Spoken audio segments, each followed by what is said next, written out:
ആളെ വേണ്ടത്ര പരിചയമില്ലാന്ന് തോന്നുന്നു. ലോകപ്രസിദ്ധനാ.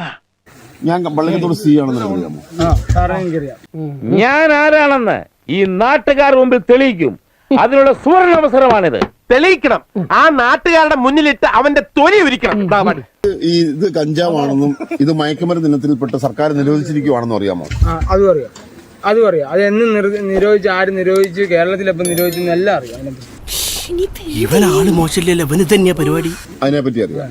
ഇത് ഈ പറയുന്ന സംഭവം മയക്കുമരുന്ന് വെച്ചിട്ട് കേരളം മുഴുവൻ ഡ്രഗ്സിന് അഡിക്റ്റ് ആയിട്ടുള്ള ഒരു കൂട്ടം ആൾക്കാരാണെന്നുള്ളതിനെ പറ്റി അറിയാമോ? അതല്ല, നിക്ക് ഏത് റൂട്ടിലേക്കാ വണ്ടി തിരിക്കണേന്ന് എനിക്കിപ്പോ മനസ്സിലായി. ഇപ്പൊ ഒരു പഞ്ചായത്തിൽ 1000 പേരുണ്ടെങ്കിൽ അതിലൊരു 10 പേരെ കഞ്ചാവ് അടിക്കുന്നുള്ളൂ. പക്ഷെ ഈ 1000-900 പേരും മദ്യം അടിക്കുന്നത്. അപ്പൊ ഒരു സ്ഥലത്ത് പ്രശ്നം നടന്നു കഴിഞ്ഞാൽ ഏറ്റവും കൂടുതൽ പ്രശ്നം ഉണ്ടാക്കുന്ന മദ്യം കൊണ്ടല്ലേ.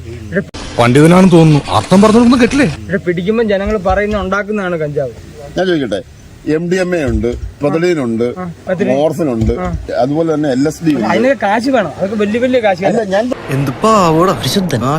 അങ്ങനെ കാശ് 2000 രൂപയില്ലേ? ഈ 2000 രൂപയുടെ ഡബിൾ വേണം MDMA മേടിക്കാൻ.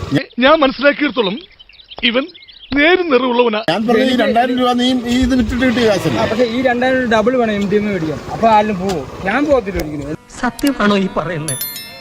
സത്യം ആയില്ലെങ്കിൽ ഭഗവതിയാണ് സത്യം. അപ്പൊ നീ ഇപ്പോഴും വിചാരിക്കുന്നതും വിശ്വസിക്കുന്നതും ഈ മയക്കുമരുന്ന് വിൽക്കുന്നത് തെറ്റല്ല എന്നാണ്? മയക്കുമരുന്ന് എല്ലാം തെറ്റാണ്. ആശുപത്രി. പക്ഷെ ഇത് മയക്കുമരുന്നാണോ? അല്ല, ഇത് മയക്കുമരുന്നിന്റെ കൂട്ടത്തിൽ സർക്കാർ 85 പെടുത്തിയത് വെറും 29 വർഷമായിരുന്നു. കഞ്ചാവ് മയക്കുമരുന്ന് സർക്കാർ പെടുത്തിയതാ. അത് പൊതുവെ ഒരു പ്രകൃതിയുടെ ഇത് നോക്കുവാണെങ്കിൽ ഒരിക്കലും ആരും പറയത്തില്ല. കഞ്ചാവെന്ന് നിഷേധമായിട്ട് പറയരുത്.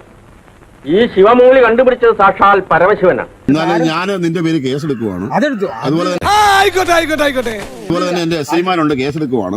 ഇത് മയക്കുമരുന്നായിട്ടാണ് സർക്കാരും എല്ലാം കണക്ക്. അങ്ങനെയാണല്ലോ. അത് പിന്നെ എനിക്ക് അറിഞ്ഞൂടെ.